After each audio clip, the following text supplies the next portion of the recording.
श्रीपद शरणं श्रेयस्वरूप चरणों शरणं।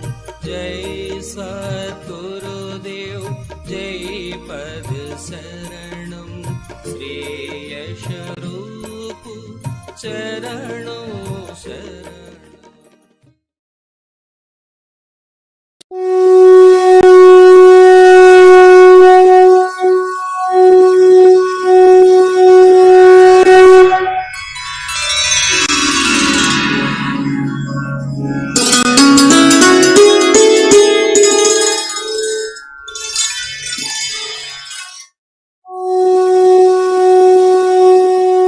अभी एक भजन होगा और भजन के साथ साथ सभी भाई बहन अपने अपने इष्ट का ध्यान करेंगे। ध्यान कैसे करें?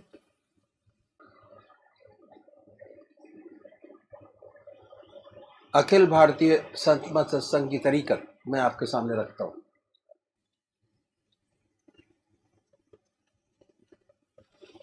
सबसे पहले निश्चित कीजिए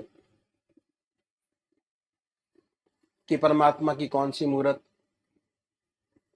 कौन सी सूरत, कौन सी शक्ल आपको सबसे ज्यादा प्यारी लगती है। मूर्ति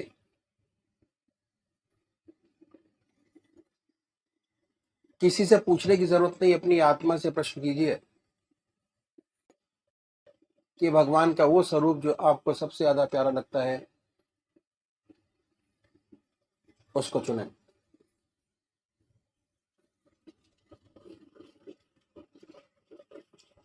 उसके बाद किस नाम से आप उनको याद करेंगे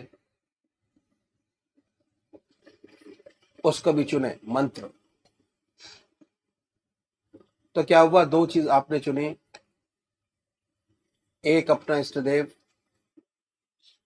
और एक मंत्र। उसके बाद पूजा के स्थान पर जाइए, जिस स्थान पर बैठे हैं, जिस आसन पर बैठे हैं उसी आसन पर बैठे, बड़े प्यार से धूप बत्ती अगरबत्ती जलाएं, बड़े आराम से बैठिए और बैठने के बाद ये महसूस कीजिए कि आपका इष्ट शरीर आपके सामने विद्यमान है।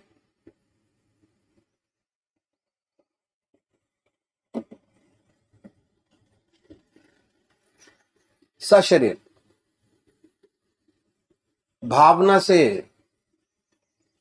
अपने इष्ट को अपने सामने बनाए। बड़ी बड़ी आंखें हैं, गोल चेहरा है, जटाएं हैं, सर्पों की माला है। ख्याल से बाई थॉट उसमें इतने लीन हो जाए कि जब ध्यान करते हैं तब तक और कोई विचार और ख्याल ना आए, पर आएगा। उन विचारों को हटाएं, फिर अपने इष्ट देव की मूर्त अपने सामने बनाएं, फिर हटाइए, अपने इष्ट देव की मूर्त अपने सामने बनाएं। जो मंत्र आपका है उसको उच्चारित होते सुनिए कि हमारे हृदय से हमारे इष्ट का नाम निकल रहा है और हम सुन रहे हैं। और जब तक ऐसा ना हो, बड़े प्यार से अपने इष्ट का नाम विद फुल फोर्स जिह्वा से ले सकते हैं। इतना फोर्स उस नाम में होना चाहिए कि ना कोई दूसरा विचार रहे ना ख्याल, उसमें तल्लीन हो जाए, उसी की याद हो, उसी का ख्याल हो। समर्पित भाव से बड़े प्यार से अपने इष्ट के नाम को ले आधा घंटा सुबह और आधा घंटा सायंकाल, ये 2 समय निश्चित कीजिए और आधे घंटे में 20 से 25 मिनट ध्यान को दीजिए।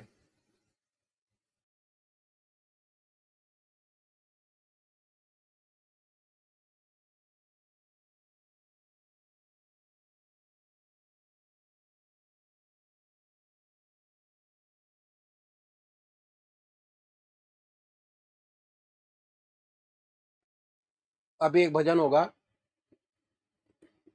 और भजन के साथ साथ सभी भाई बहन अपने अपने इष्ट का ध्यान करेंगे। ध्यान कैसे करें?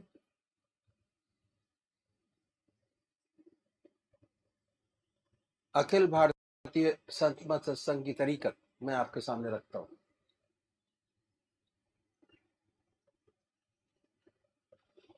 सबसे पहले निश्चित कीजिए कि परमात्मा की कौन सी मूर्त,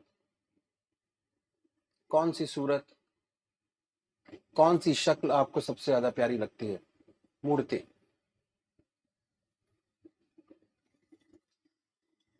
किसी से पूछने की जरूरत नहीं, अपनी आत्मा से प्रश्न कीजिए कि भगवान का वो स्वरूप जो आपको सबसे ज्यादा प्यारा लगता है उसको चुनें।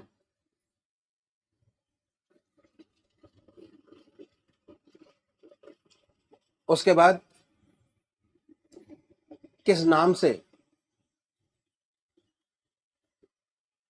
आप उनको याद करेंगे उसको भी चुने। मंत्र तो क्या हुआ, 2 चीज आपने चुनी, एक अपना इष्ट देव और एक मंत्र। उसके बाद पूजा के स्थान पर जाइए, जिस स्थान पर बैठे हैं, जिस आसन पर बैठे हैं उसी आसन पर बैठे, बड़े प्यार से धूप बत्ती अगरबत्ती जलाएं, बड़े आराम से बैठिए और बैठने के बाद ये महसूस कीजिए कि आपका इष्ट शरीर आपके सामने विद्यमान है।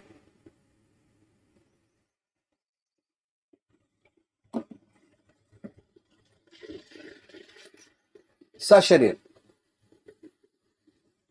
भावना से अपने इष्ट को अपने सामने बनाए।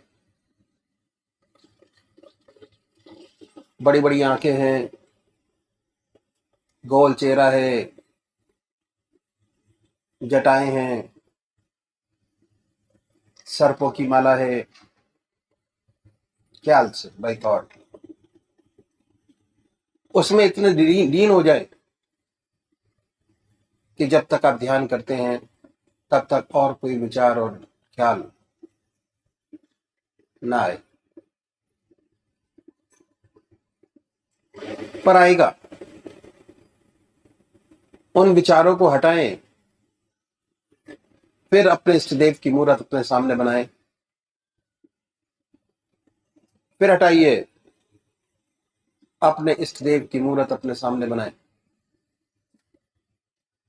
जो मंत्र आपका है उसको उच्चारित होते सुनिए कि हमारे हृदय से हमारे इष्ट का नाम निकल रहा है और हम सुन रहे हैं।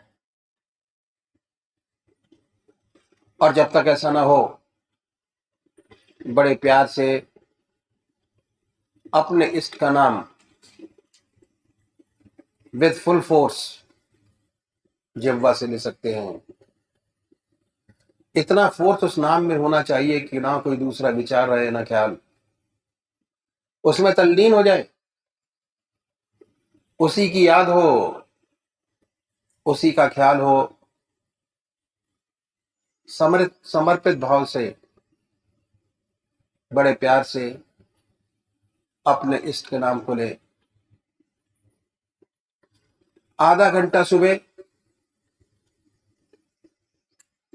और आधा घंटा सायंकाल, ये 2 समय निश्चित कीजिए और आधे घंटे में 20 से 25 मिनट ध्यान को दीजिए। दूसरे वो भाई हैं जो निराकार भगवान के उपासक हैं, ओम, अल्लाह, वाहिगुरु, क्राइस्ट, गॉड, वो क्या करें, वो कैसे ध्यान करें? बड़े आराम से बैठिए, बड़े प्यार से। उसके बाद ये महसूस करें कि हमारे हर दिल की धड़कन पर जो नाम आपने चुना है वो निकल रहा है। हृदय ओम ओम कह रहा है और पूरे शरीर में वाइब्रेट करता है। उसके वाइब्रेशंस को महसूस कीजिए और आनंदित होइए। बड़े प्यार से इस काम को करना है।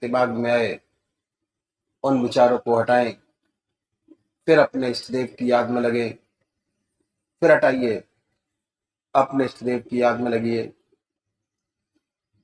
अगर आज ध्यान करते हुए आपके 100 विचार 1 मिनट के अंदर आते हैं, तो निश्चित समझिए अगर ये अभ्यास आप बराबर करते चले जाएंगे तो एक दिन ऐसा आएगा कि कोई विचार आपके आगे नहीं होगा। भगवान श्री कृष्ण ने साधक की दृष्टि से गीता में 4 बात बताई। पहली आहार की शुद्धि, दूसरी विहार की शुद्धि, तीसरा अभ्यास और चौथा वैराग। अभ्यास, अभ्यास पर बहुत भारी जोर है और सारी जिंदगी हम एक चीज का अभ्यास करते चले जाते हैं और उसकी परफेक्टनेस पर देखते चले जाते हैं। बड़े प्यार से अगर इस तरीके से अभ्यास करेंगे, बड़ी सुंदर स्थिति होगी। जब भी आप अपने इष्ट देव के चरणों में विश्राम चाहेंगे, बड़े प्यार से विश्राम मिलेगा। ना कोई दूसरा विचार रहेगा, ना ख्याल, और हमारी आत्मा हमारे मन को देखती रहती है। वो बताती है कि हम क्या सोच रहे हैं। जब विचार हट जाए अपने इष्ट देव के चरणों में, फिर दोबारा उस चीज को पकड़े, अपने इष्ट देव को दोबारा अपने इष्ट देव में ध्यान लगाइए। तो अभी एक भजन होगा और भजन के साथ साथ सभी भाई बहन अपने अपने इष्ट का ध्यान करेंगे। मुझे चैन करार तुम्ही से है, जिंदगी की बहार तुम्ही से है। मुझे चैन करार तुम्ही से है, जिंदगी की बहार तुम्ही से है। यूं तो दुनिया में है लाखों हंसी, क्या करूं मुझे प्यार तुम्ही से है। यूं तो दुनिया में है लाखों हंसी, क्या करूं मुझे प्यार तुम्ही से है। मुझे चैन करार तुम्ही से है, जिंदगी की बहार तुम्ही से है।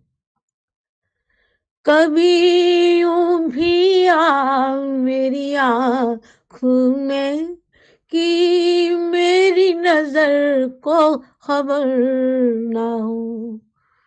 कभी यूं भी आ मेरी आँख में कि मेरी नजर को खबर ना हो।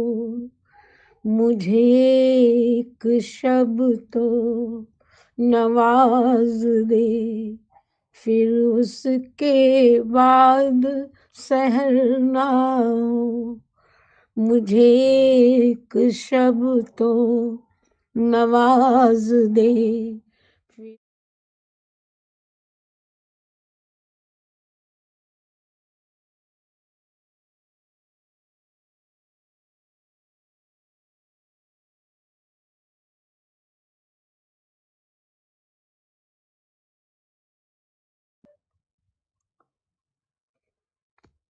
मुझे चैन करार तुम्ही से है, जिंदगी की बहार तुम्ही से है।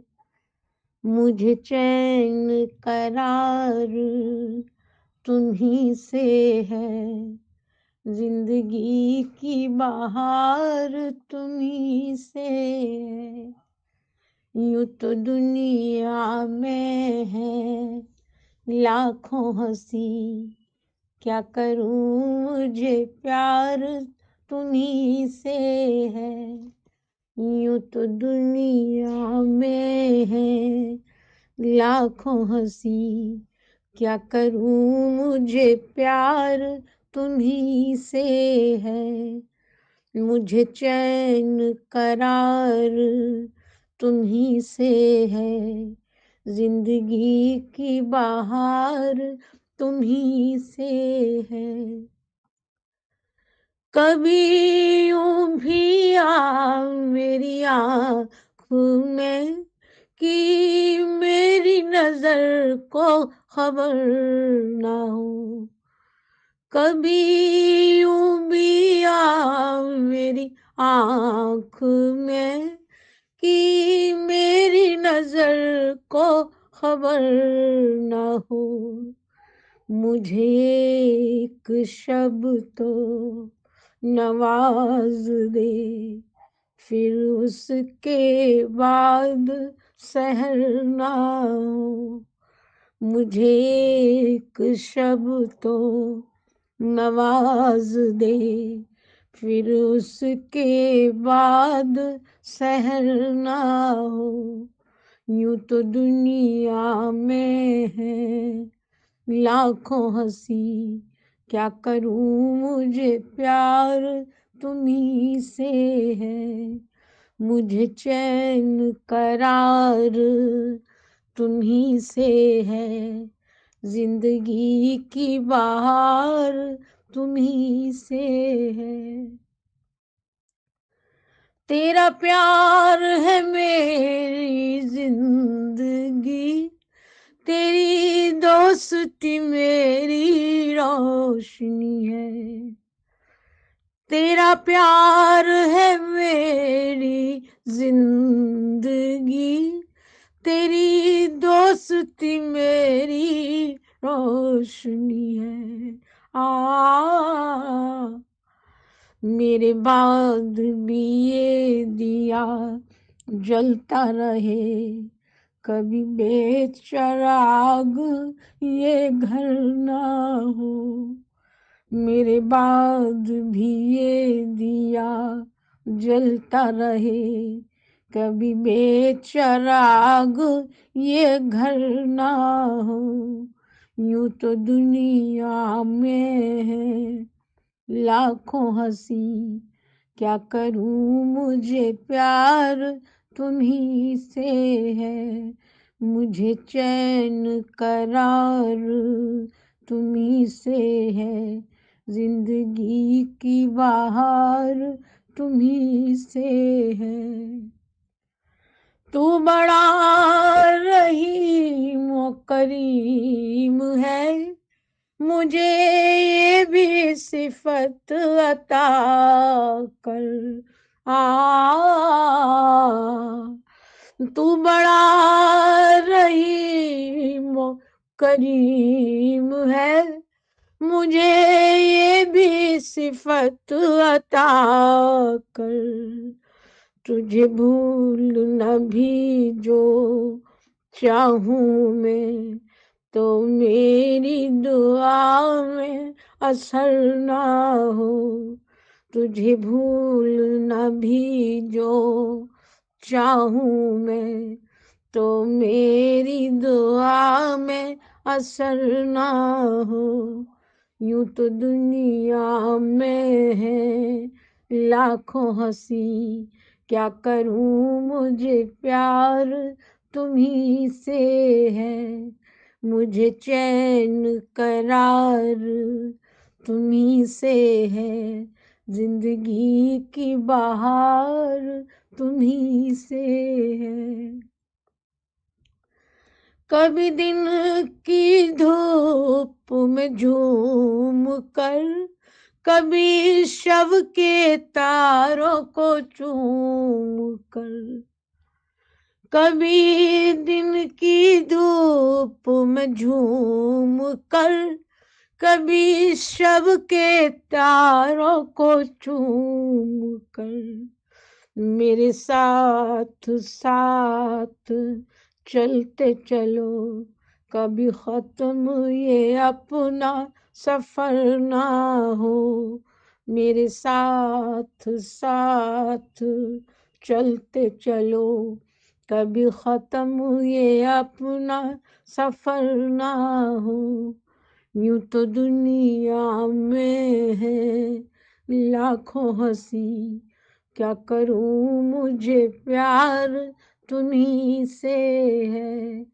मुझे चैन करार तुम्ही से है, जिंदगी की बहार तुम्ही से है।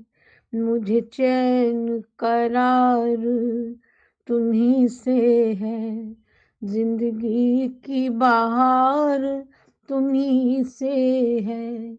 यूं तो दुनिया में है लाखों हंसी, क्या करूं मुझे प्यार तुम्ही से है। क्या करूं मुझे प्यार तुम्ही से है। क्या करूं मुझे प्यार तुम्ही से है।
नहीं,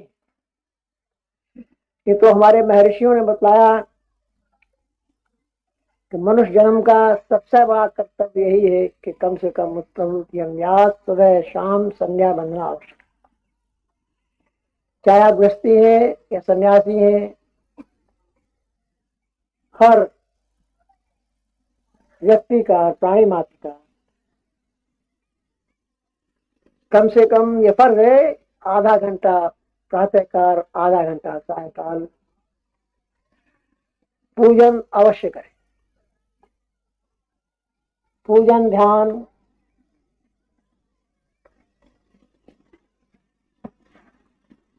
और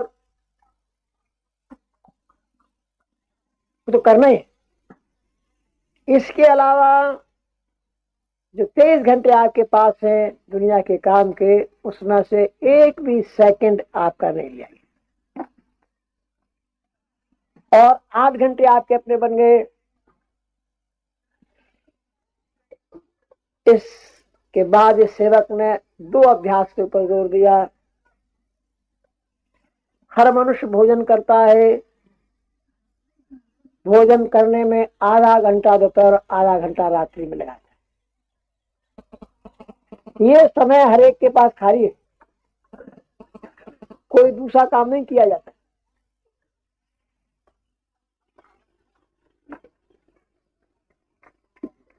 और अगर देखा जाए तो संसार की अधिकतर जो कश्मकश है उस पेट के लिए, भोजन के लिए है। शायद अगर इंसान के पेट न होता तो दुनिया की शक्ल कुछ और हो। जब भोजन आपके सामने आए, प्रभु के अर्पण कीजिए।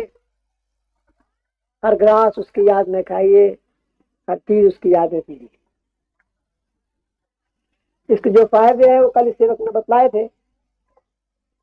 क्योंकि आप भोजन परमात्मा की याद में कर रहे होंगे,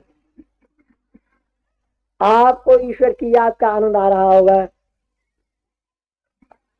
आधा घंटा दोपहर, आधा घंटा रात्रि आपका पूजन करना है।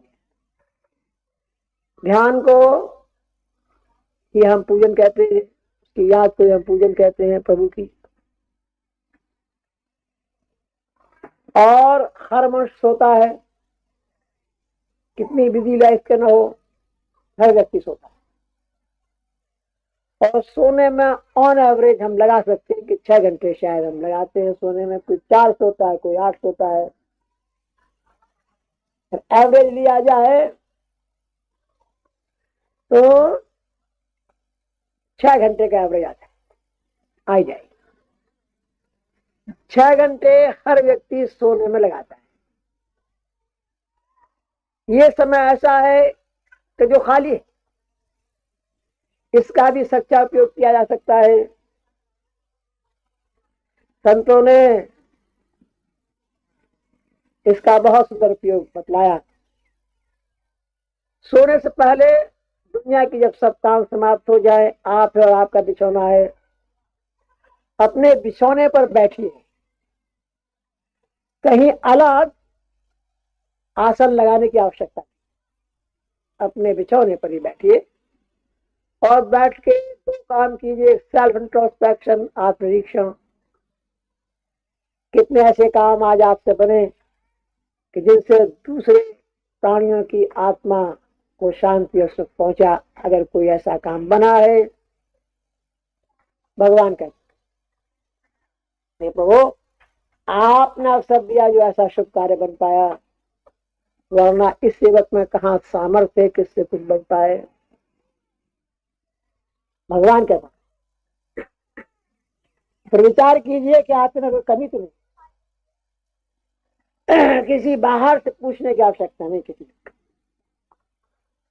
आपकी आत्मा आपका सबसे बड़ा गुरु। अपने आप को आप पहचानो, कहा किसी का नेक न मानो। अपने आत्मा से पूछिए, अगर कुछ कमी नजर आती है, नहीं आती तो बड़ी अच्छी बात। अगर कमी नजर आती है, काम है, क्रोध है, लोभ है, मोह है, अहंकार है, झूठ है, फरेब है, मक्कारी है, दगाबाजी है, कोई ऐसी बात है आपने? और आपकी आत्मा कहती है, किसी और से पूछने वाली आवश्यकता है। अगर आपकी आत्मा कहती है कुछ कमी है, उस पर पश्चाताप करना बड़ा आवश्यक है, बहुत जरूरी। और पश्चाताप करने का सबसे सुंदर तरीका ये है, उन बातों में जो आप में कमी नजर आती हैं, सबसे छोटी बात पकड़िए, बड़ी बड़ी। अगर बड़ी बड़ी पकड़ेंगे तो सफलता नहीं मिलेगी। कोई छोटी बात यूं ही हो जाती। बहुत से लोग हैं हंसी मजाक में झूठ बोल जाते हैं, थोड़ी हा हो जाती, लेकिन झूठ तो झूठ है ही, फायदा कुछ नहीं, खामखा नुकसान में जाते हैं। तो ऐसी वजह से बड़ी छोटी सी मिसाल आपके सामने, बहुत छोटी छोटी चीजें पकड़िए। पहले परमात्मा से प्रार्थना कीजिए कि कल से ये छोटा छोटा काम, शक्ति मांगिए प्रभु से, वायदा कीजिए, और अगले रोज से उस छोटी बात को छोड़ दीजिए। अगर ऐसा करेंगे तो आपकी विल पावर बढ़ती चली जाएगी, और फिर धीरे धीरे बड़े बड़े दुश्मन जो आपको नजर आते हैं, जिनके विचार, जिसके बारे में आप ये सोचते हैं कि शायद उन पर काबू न हो सके, वो भी धीरे धीरे काबू में होते नजर आए। शर्त ये है कि जिस बात का वायदा आप परमात्मा से करें उसको पूरा पूरा। अगर इसके विपरीत करेंगे, वायदा करके पूरा नहीं करेंगे, तो आपकी विल पावर घट जाएगी, और फिर कभी आपके हृदय में ऐसी शक्ति भी पैदा नहीं हो पाएगी कि आप कोई वादा कर सकते। इसलिए घटान में नहीं जाना। अगर वायदा पूरा नहीं कर सकते तो कोई वायदा मत करिए, उससे कोई नुकसान। लेकिन जब वायदा करते हैं तो उसे जरूर पूरा, ईश्वर से वायदा किया जाता है उसे जरूर पूरा। उसके बाद जब इसके बाद आप सोइए, सोने से पहले 10-15 मिनट 20 मिनट भगवान को, प्रभु की गहरी याद की, और जब याद अच्छी बन जाए, जब ध्यान अच्छा बन जाए, उसी ध्यान में सोने। यह अभ्यास, अगर ये अभ्यास करेंगे तो इसके विशेष लाभ आपको होंगे कि जिन्हें उटांग पटांग सपने नजर आते हैं, बंद हो जाए इस अभ्यास के बाद। धीरे धीरे आपकी नींद अच्छी आने लगेगी।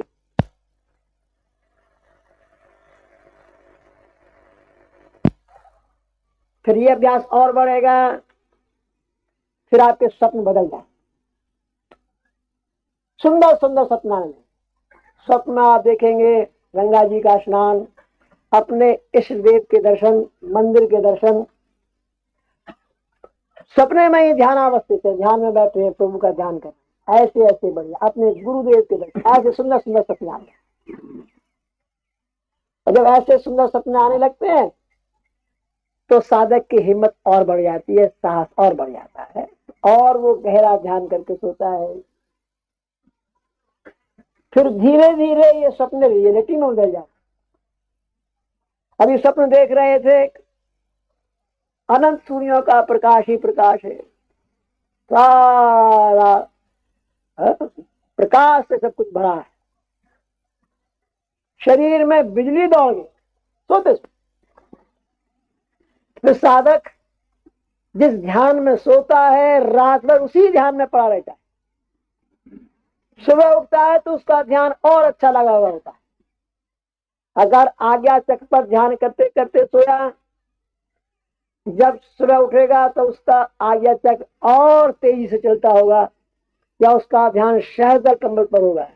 आत्मा ये कहेगी कि रात भर पूजा होती रही और शरीर सुस्ताई। ये अभ्यास 6 घंटे जो सोने के, वो आपके अपने पूजा के बन गए। और आपके काम का एक भी सेकंड नहीं जाएगा, नॉट ए सिंगल सेकंड। भगवान कृष्ण ने साधक के लिए 4 बातें विशेष गीता में बताई, जो निचोड़ है गीता का साधक के लिए, साधक की दृष्टि। पहला, आहार की शुद्धि, जो कल सेवक ने बताई है, कैसे हम आहार करें कि जो हमारी आहार की शुद्धि हो जाए, परमात्मा को अर्पण करके कीजिए, कि क्या विशेष लाभ है, मैंने बहुत बताया। विहार की शुद्धि, जो मैंने अभी आपके सामने रखा, गीता में भगवान कृष्ण ने बतलाया आहार की शुद्धि, विहार की शुद्धि। इन संतों ने बताया कि कैसे होगी, how to achieve it, practical मार्ग बताया, प्रैक्टिकल तरीका बताया कि अगर आप ऐसे अभ्यास करेंगे तो ये दोनों चीजें आपको प्राप्त होंगी। इस तरीके दूसरा स्टेप लूंगा, दूसरी सीढ़ी लूंगा। तो जैसा मैंने कल बताया था कि हमारा आदर्श है जीवन मुक्त अवस्था प्राप्त करना इसी जीवन में, और जीवन मुक्त अवस्था प्राप्त हुए प्राणी में 2 विशेष बातें पैदा हो जाती। पहला, 24 घंटे निरंतर उसे प्रभु की याद बनी रहती है, उसका रूप, उसकी आगाही बनी रहती है। चलते फिरते, खाते पीते, सोते जागते, संसार का हर व्यवहार करते उसे ईश्वर की निरंतर याद बनी रहती है। दूसरा, अहम निकल जाता है, आई का कंप्लीट एलिमिनेशन, मैं नहीं रहती, सच्ची निष्काम कर्मता प्राप्त हो जाती। ये 2 विशेष बातें पैदा होती, और हमारे सदगुरुओं ने बहुत प्रैक्टिकल रास्ता, तरीका बताया इसको प्राप्त करने का, अचीव करने। 8 घंटे हमने अपने बनाए, सारे साधन को उन्होंने 3 हिस्सों में बांटा। साधन की पहली सीढ़ी पूरा कर लेने से 8 घंटे आपके अपने हो जाएंगे 24। साधन की दूसरी सीढ़ी पूरा कर लेने पर 16 घंटे आपके अपने हो जाएंगे, और साधन की तीसरी सीढ़ी सफलता प्राप्त करने पर 24 घंटे आपके अपने होंगे, और सच्ची निष्काम कर्मता आपको प्राप्त हो जाएगी। अब मैं दूसरा स्टेप लूंगा। दूसरा स्टेप 16 घंटे में अपने बनाने हैं, और हम सब गृहस्थी,